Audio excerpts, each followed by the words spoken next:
नमस्कार बंधुगण, आपण माने अनेक समय देखिथिबे जे किछि एपरि व्यक्ति थांती जे मानक हाथ रे कोनोसी प्रकार व्यवसाय होई पारु न थाए।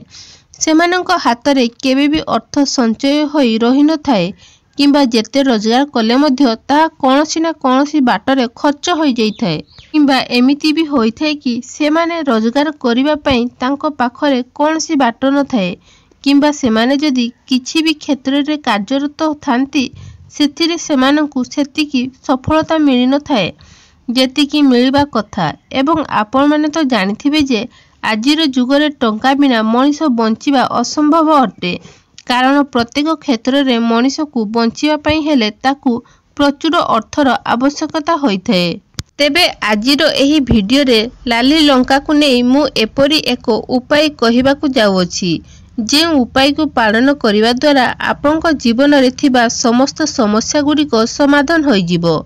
बंधु माने जदि बारंबार आपनकर व्यवसाय रे क्षति होई जाउछि, केही आपनकर टंका उधार नै फेरस्त करूनाहांती किंबा आपण परिश्रम तो बहुत करूछंती किंतु सेही हिसाब रे आपनकु तार सठिक फल मिलु नाही, आपनकर अधिक धन स्वास्थ्य रोग चिकित्सा आदि रे खर्च होई जाउछि, तेबे आजिर एही भिडियो रे सबु किछिरो समाधान पाई जिवे। एहा सहित आपनक जीवन रे अनेक शत्रु रहिछंती जेउ माने कि बारंबार आपनकर क्षति करूछंती एवं आपण सेही शत्रु मानक ठारू मुक्ति पाइबा पई चाहुछंती। तेबे एही उपाय द्वारा आपनकु सेही शत्रु मानक ठारू मुक्ति मिलि जिवो। आपनकर शत्रु एही उपाय परे शत्रुता करिया पई भूली जिवे। अधा अधूरा ज्ञान शुभ फल परिवर्ते अशुभ फल देई थाए। तेणु एही सबु उपाय गुड़िक विषय रे संपूर्ण जानिया पई वीडियो को शेष पर्यंत निहाती देखंतु।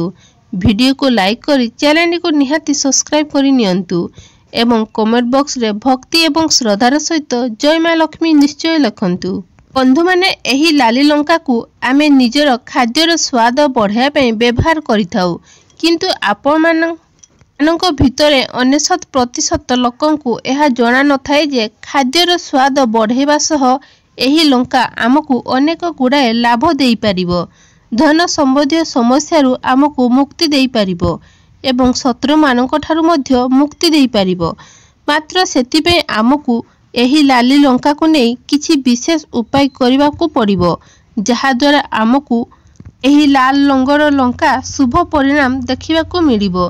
तेबे प्रथम उपायटी होउछि, यदि आपनकु एमिति लागुछि कि आपनकर घर उपरे कहार नजर दोष लागि जाइछि किंबा आपनक घरे केही छोट पिला अछंती सेमानंकु बारंबार नजर दोष लागुछि किंबा घरर कोनोसी व्यक्तिंकु नजर दोष लागि जाइछि, तेबे एही नजर दोष को उतारिबा पई आपण एही उपायटी को पालन करंतु। एही उपाय पई आपनकु 7टी लाल रंगर लंकार आवश्यकता अछि। आपण प्रथमे 7टी सुकिला लाल लंका नियंतु एवं सेही लंका को नै निजर जहा को नजर लागिथिबो सेही व्यक्तिंकर मुख पाखरे 7 थर ओलटा एवं 7 थर सीधा बुलाई नियंतु। तापरे एही लाली लंका को नै नियारे पड़ी दियंतु। आपण माने जानिथिबे जे प्राचीन कालरू एही मान्यता अछि जे एपरि करिबा द्वारा जहा भी नजर दोष लागि थाए सेही नजर दोष कटि जाई थाए। द्वितीय उपायटी होउछि, आपनकु जदि सबुबेले स्वास्थ्य जनित समस्या लागि रहुछि, आपण सबुबेले कोनोसी ना कोनोसी रोगरे बेमार रे पडुछंती किंबा आपनक जीवन रे धन जनित समस्या लागि रहिछि, तेबे एही सबु समस्या को दूर करिया पई आपण 21टी सुकिला लाली लंका नियंतु एवं सेही सुकिला लाल लंकारु मुंजी गुडी को बाहर करि नियंतु। तापरे गोटिए पितलर नटारे पानी भर्ती करी सेही पानी रे सेही लाली लंकार मुंजी गुडी को पकाई दियंतु। आपण राति रे सोइबा समय रे सेही नटा को आपनक मुंड पाखरे रखी दियंतु। एहा परे सकाळे उठिबा परे सेही नटा को 7 थर निज मुंड चारि पाखरे डाहाणरू बाम पट को बुलाई नै सेतिरे थिबा लंका मंजी को बाहर फोपाड़ी दियंतु। एही उपायटी करिबा द्वारा स्वास्थ्य जनित सबु समस्या एवं धन जनित सबु समस्या धीरे धीरे दूर होई जिवो। तृतीय उपायटी होउछि, जदि आपण सबुबेले शत्रुजनित समस्या रे पीड़ित रहुछंती, आपणकर शत्रु संख्या बढ़ी चली एवं सेमाने सबुबेले आपणकर क्षति करिया पई चाहुछंती एवं आपण सही समस्या रो मुक्ति पाइबा पई चाहुछंती, तेबे एही उपायटी आपनकु सही समस्या रो रक्षा करि परिबो। ताहाले आपण 7टी लाली लंका नेबार अछि। मने रखिबे जे एही उपाय पई आपण 7टी ताजा लाली लंका नहीं सुकिला लाली लंका एथिपाई नेबे नहीं, तेबे आपण 7टी लाली लंका नहीं टीए माळ बनाई निजर घरर कौनसी भी स्थान रे टांगी दियंतु। सेही लाली लंका जेमिति जेमिति सुखिबो आपणकर शत्रु सेतिकी सेतिकी दुर्बल हेबाकू लागिबो। मात्र आपण ध्यान रखिबे जे एही उपाय पई खराब लंका नेबे नाही, अर्थात पचासड़ा किंबा फाटी जाइथिबा लंकार व्यवहार करिवे नाही। 7टी भलो कंचा लाली लंकार माळ थी घरर गोटिए कोणरे टांगी देबे। आपण जेतेबेले टांगीबे सही समय निजर सही शत्रुर नाम नहीं लंका को टांगीबे। तृतीय उपायटी होची जदि आपण काहाकू धन बा पैसा देइछंती एवं से आपनकू आपनकर टंका फेरस्त दउनाहांती, आपण कोनोसी भी बाटरे निजर से टंका को सही व्यक्ति पाखरु पाइबा पई चाहुछंती, तेबे आपण निजर टंका फेरस्त पाइबा पई एही उपायटी को प्रयोग करि परिबे। एही उपाय द्वारा आपण निजर टंका को फेरस्त पाई परिबे। सेथि पई एक लाली लंकार को लाली रंगर रुमाल नियंतु एवं नेइथिबा रुमाल रे 7टी लाली सुकिला लंका रखंतु एवं ताकू गोटिए पुटुरी बनाई सर्वदा निजर पाखरे रखंतु। आपण एही उपायटी को से पर्यंत पालन करिवे जे पर्यंत आपनकू आपनकर टंका फेरस्त मिली नहीं। देखिबे बंधु माने एही उपायटी को पालन करिबा द्वारा आपनकू खूब शीघ्र आपनकर टंका फेरस्त मिली जिवो।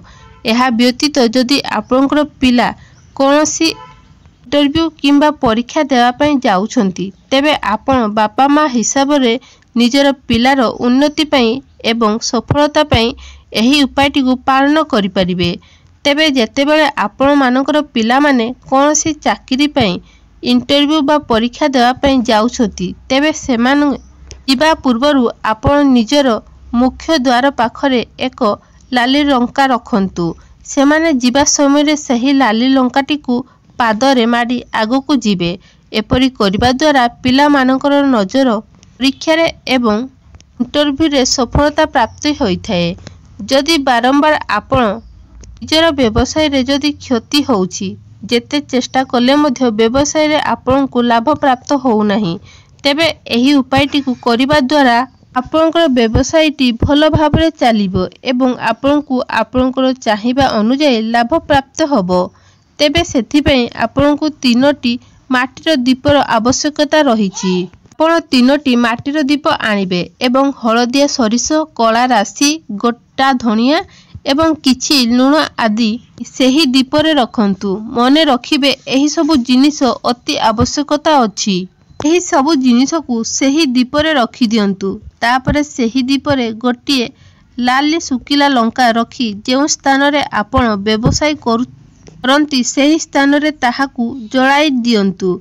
एपरी करिबा द्वारा जदि आपणकर व्यवसाय स्थान रे जदि कोनोसी प्रकार नकारात्मक शक्ति किंबा नकारात्मक ऊर्जा रही थाए, तेबे ताहा समाप्त हो जाई थाए एवं आपणकर व्यवसाय रे जदि कहार खराब नजर लागि थाए ताहा मध्य शेष हो जाई थाए। एही उपायटी करिले आपणकर व्यवसाय रे भल चलिबा सह आपनकू निजर इच्छा अनुसार लाभ प्राप्त होइथाए। सबुठारु गुरुत्वपूर्ण कथा होउछि जेतेबेले आपण एही उपायटी को पालन करिवे सेतेबेले माँ लक्ष्मी को मने मने कही एही उपायटी को पालन करिवे, जहा द्वारा आपनकू अधिक शुभ प्राप्त होबो। यदि आपण माने ऋण करज समस्या रे बुड़ी रहिछंती, आपण अधिक ऋण क्रोधित हो जाइछंती, तेबे आपण एही लाली लंकार प्रयोग करि परिबे। आपण प्रतिदिन सूर्य देवता को जल अर्पण करंतु एवं आपण एही कथा को मने रखिबे जे एमिति 21 दिन पर्यंत करिवे।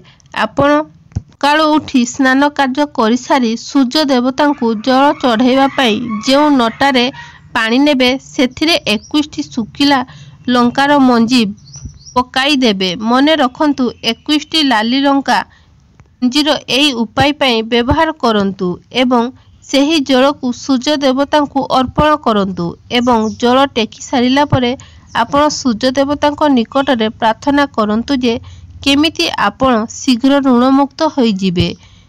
ଏହି ଉପାୟକୁ 21 ଦିନ ପର୍ଯ୍ୟନ୍ତ ଏପରି ପାଳନ କରିବାକୁ ପଡ଼ିବ। ଏବେ ବନ୍ଧୁମାନେ, ଏହା ଥିଲା ଲାଲି ଲଙ୍କାର କିଛି ଉପାୟ ଯାହାକୁ ବ୍ୟବହାର କରି ଆପଣ ଅନେକ ଗୁଡ଼ାଏ ସମସ୍ୟାକୁ ସମାଧାନ କରିପାରିବେ। ଏହି ଉପାୟଗୁଡ଼ିକ ଖୁବ୍ ସହଜ କିନ୍ତୁ ଏହା ଅତ୍ୟନ୍ତ ପ୍ରଭାବଶାଳୀ ଅଟେ। ତେବେ ଆପଣମାନଙ୍କୁ ଯଦି ଏହି ଭିଡ଼ିଓଟି ଭଲ ଲାଗିଥାଏ ତାହେଲେ ଭିଡ଼ିଓକୁ ଗୋଟେ ଲାଇକ୍ କରି ଆମ ଚ୍ୟାନେଲଟିକୁ ନିହାତି ସବସ୍କ୍ରାଇବ୍ କରି ନିଅନ୍ତୁ।